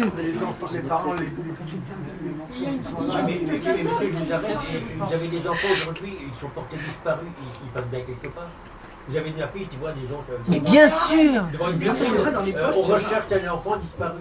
Bien sûr qu'il y en a. Vous avez vu, à part Estelle Mouzin. Ah non, mais. Ah, c'est pas parce que vous n'avez pas entendu parler qu'il n'y en a pas, monsieur, je vous on assure. voit ça dans les postes. Il y a Monsieur, quelques années, il y en avait beaucoup. il peut se passer énormément de disparitions d'enfants sans que vous soyez alertés vous-même. Si vous n'avez pas l'œil là-dessus, ça peut passer. C'était d'ailleurs ce qui se passait à l'époque. À l'époque, on ne s'est pas plaint de disparition d'enfants. Si, il y a eu des moments où les enfants ont été enlevés, ça a été au mois de mai 1750. Mais moi, les milliers d'enfants que j'ai vus sortir de l'hôpital général, je les ai vus hurler en cherchant leurs enfants. On n'a pas retenu. On n'a pas retenu. Et il y a des enfants qui disparaissent tout le temps. C'est toujours les enfants des plus pauvres, des plus faibles, des plus vulnérables. Moi, j'ai vu dans les cas des enlèvements d'enfants en 1750, une malheureuse veuve, on est venu chez elle lui enlever son gosse. Chez elle, c'est 2 flics qui sont arrivés chez elle. Ils lui ont enlevé son enfant. Mais à l'époque de la Montespan, il y avait des meurtres d'enfants, mais c'était Oui. des nouveau-nés. Mais oui, mais ça n'empêche pas, monsieur. C'est pas parce qu'au moment de la Montespan, c'était des nouveau-nés que ce que je vous dis n'existe pas par ailleurs. Bien sûr. Non, mais les messes noires au temps de la Montespan, c'était un aspect dont le scandale a éclaté à ce moment-là, d'une seule et même chose, qui est le trafic d'enfants par des prédateurs, et en l'occurrence les prédateurs. Les Noirs n'ont pas disparu, puisqu'il y a bien le c'est évident. festival de l'enfer à côté de Nantes. Exactement. Est très aidé par l'argent du ministère de la Culture et aussi du ministère. Voilà, et ben voilà. Ben oui. Madame, vous auriez dit ça il y a 15 ans, vous auriez dit de vous taire et on aurait dit elle est dingue. Alors qu'aujourd'hui, Non, ils ont mis le mot en anglais. Alors ça passe, vous savez. On commence à mettre que des lettres, des choses comme ça, on sait plus de quoi on parle et ça passe. Il y a un autre point encore. Des informations sur Internet sur le projet Michael Fra, c'est sérieux? Alors, je ne me suis pas penchée là-dessus, j'en entends parler, je peux pas, là-dessus je peux pas répondre, vraiment. Moi je peux vous donner des réponses sur le plan rigoureusement historique des recherches que j'ai faites. Ce que je vous ai raconté sur les trafics d'enfants, le livre va ressortir bientôt, il s'appelle La Marche rouge, il est prévu pour dans 1 mois ou 1 mois et demi, peut-être un peu moins, peut-être un peu plus dans ces eaux-là. Donc ça c'est vraiment la chose que je peux garantir. J'ai eu mention très bien, voilà, alors je vous dis, ma prof elle s'y attendait pas, mais enfin, d'abord elle n'était pas toute seule dans le jury, et puis mais je vous dis, j'ai fait le travail, hein. Le travail était fourni. Il fallait pas dire du mal d'un janséniste, j'en ai pas dit, j'ai retiré ce qu'il fallait, mais elle m'a pas fait retirer ce qui était vrai, qui était nouveau, et que voilà. Donc ça, ce travail-là, il va être publié avec tout ce qu'il faut, les notes de bas de page, la bibliographie, les références. J'ai 50 pages de références d'enfants qui ont disparu. 50 pages. Dans mon DEA, je dois avoir une trentaine de pages de texte et 50 pages de liste d'enfants avec le nom, le prénom, le nom de le père, le nom de la mère, la date d'entrée, la date de sortie, le donneur d'ordre d'entrée, le donneur d'ordre de sortie. J'ai fait des tableaux comme ça. J'en ai 50 pages. Et le titre, La Marche Rouge, alors c'était penser que ça a peut-être à faire avec la Marche Blanche, la communiste, etc. Mais est-ce que non, vous l'avez appelé comme ça? Je l'ai appelé comme ça en hommage à la Marche Blanche de l'affaire Marc Dutroux. Ah, oui. Vous avez les parents qui sont sortis à Bruxelles en 1996 à propos des victimes de Dutroux, et ils sont sortis avec des petits drapeaux et des fleurs blanches. À Paris en 1750, ils sont sortis avec, les battes, les cailloux et les planches à clous, et ils ont massacré quelques enleveurs d'enfants. Je veux revenir aux enfants, si vous voulez. Oui. Vous avez parlé, dans votre conférence, là, des parallèles graphiques. Oui. Cherté du blé, oui. Et enfants abandonnés. Ça, c'est rigoureusement scientifique. Donc, on a une corrélation avec les enfants qui sont enlevés ou... Non, on a une corrélation avec le prix du pain. Non. Les abonnés. Non. C'était assez fou. Non. Pas encore enlevé. Non, c'est autre chose. Les enfants abandonnés, ce sont les enfants qui vont arriver à l'âge du sein. C'est ça. Les enfants qui disparaissent, c'est 4-5 ans. 4, 5, 6, 7 ans jusqu'à 10, 11 ans. C'est pas tout à fait la même. Des statistiques. Vous avez vu des pages et pages. Ah, mais moi, je vous dis, j'ai 50 pages de noms et de prénoms et de références. Mais pas dans la même mesure. Non, pour non. Une année, pour définir un siècle avec la cherté. Pour 10 ans, j'ai fait. Non, la courbe du prix et des abandons de nourrissons n'est pas la même chose. Voilà. Les enfants qui entrent à l'hôpital général, ce ne sont pas des enfants abandonnés par leurs parents. L'hôpital général, c'est le lieu d'enfermement des pauvres. Ce sont des enfants pauvres de parents pauvres. Il était où cet hôpital général? La Salpêtrière. La Salpêtrière. Et Bicêtre pour les hommes. Et la Pitié pour les enfants. Et la Pitié, maintenant, c'est la mosquée de Paris. La mosquée de Paris est sur le terrain anciennement de la Pitié. Est-ce que vous connaissez la rue Linné? La rue Linné. Quand vous avez la faculté dans le dos que vous êtes rue Linné, vous regardez en direction du jardin des plantes. Vous avez à cet endroit-là, à l'angle, vous avez une clinique, la clinique Geoffroy Saint-Hilaire, comme ça. Cette clinique-là, c'était l'entrée de la Pitié. À cet endroit-là, cet angle-là, vous aviez 2 petites tourelles, un machin, un guichet et tout. C'était la Pitié. Et ça occupait aussi la mosquée. Et le terrain, le jardin était... Voilà. Et le jardin se prolongeait jusqu'à... Et en bas, il y avait ce qu'on appelait le cimetière de Clamart. C'était la fosse commune des hôpitaux. Non, le cimetière de Clamart à Paris. Et qui existe encore? Non, maintenant il y a des immeubles là-dedans. Non, le cimetière de Clamart à Paris. Voilà. Mais alors, je vais vous poser une question, parce qu'il y a des points communs aussi également entre les protestants et les jansénistes. C'est l'économie, justement. Ah bah ça c'est clair. Bon, mais est-ce qu'il y avait des liens, justement, même au niveau de la Révolution française, quels étaient les liens avec les Juifs éventuellement? Je peux pas, là c'est pas mon sujet, là je peux pas. Là je peux pas. Là je peux pas. Là vraiment, là j'ai pas étudié, je sais pas. Question un peu générale, est-ce que vous connaissez un auteur, Victor Hugo par exemple, qui est un peu déboisé, un peu Voltaire, dans l'histoire? Qui est quoi? Qui est un peu... ce que vous dites aujourd'hui sur Voltaire. Ah, sur Voltaire, tout le monde l'a dit, tout le monde le savait, Voltaire. Moi, ce que j'apporte de nouveau, c'est pas sur Voltaire. On n'a jamais vraiment attaqué Voltaire, quoi. Ah si. Bien sûr que si. Ah si, ça n'a pas arrêté. J'ai pu l'arrêter. Madame, tout à l'heure, Xavier Martin, il a fait... Oh, Xavier Martin fait un travail admirable. Oui, mais c'est récent. Xavier Martin, vous avez compris. Avant, on n'avait jamais entendu. Et puis, comment il s'appelle? Bon, il y avait des livres. Alors, si tout le monde parle, c'est pas possible. Il y avait des livres, j'ai oublié la référence, je m'en servais quand j'étais professeur. Les auteurs jugés par leurs contemporains. Ah oui, je connais pas. Donc vous aviez une anthologie, soit de mémoire, soit de chronique. Et je me rappelle très bien, j'avais beaucoup travaillé Voltaire. Les contemporains, c'est énorme ce qu'ils ont pu écrire, et pas la gloire forcément de Voltaire. Bon, il avait beaucoup donc c'était dans le domaine public. Bon. Xavier Martin, disons, a synthétisé, il a travaillé, même au point de vue anthropologique, l'œuvre de Voltaire. Mais dans les grandes lignes, c'était connu. Non, les amis de Voltaire étaient les économistes, ça n'avait rien à voir avec... Bien sûr. C'est un club, c'est un club. L'époque actuelle qui est assez patente. Oui, absolument. Parce qu'on donne aux enfants à étudier régulièrement tous les ans. Mais absolument, mais attendez, moi j'ai été prof 1 mois dans ma vie, 1 mois, pas 2, 1 mois, même pas 5 semaines, 4 semaines, pif pif paf, du lundi au vendredi, 4 semaines de suite. Un jour, il y a les enfants, ils se retrouvent, il y avait grève du CPE, je sais pas trop quoi, là, bon, il y avait la moitié des gosses, et puis vous faites pas grève madame, non. Je suis là, je bosse, qu'est-ce qu'on va faire? On pouvait pas faire classe, j'ai dit, bah tenez, on va faire un truc, c'est au programme, on va lire un extrait de Voltaire. J'ai sorti Le Nègre du Suriname. Hein, c'est extraordinaire. Les gosses me disent, mais madame, mais pourquoi on dit qu'il est bien Voltaire? J'ai dit, j'ai pas dit ça moi. Non mais tout le monde dit qu'il est bien, donc c'est affreux ce qu'il dit. Juste explication de texte. Qu'est-ce qu'il fait?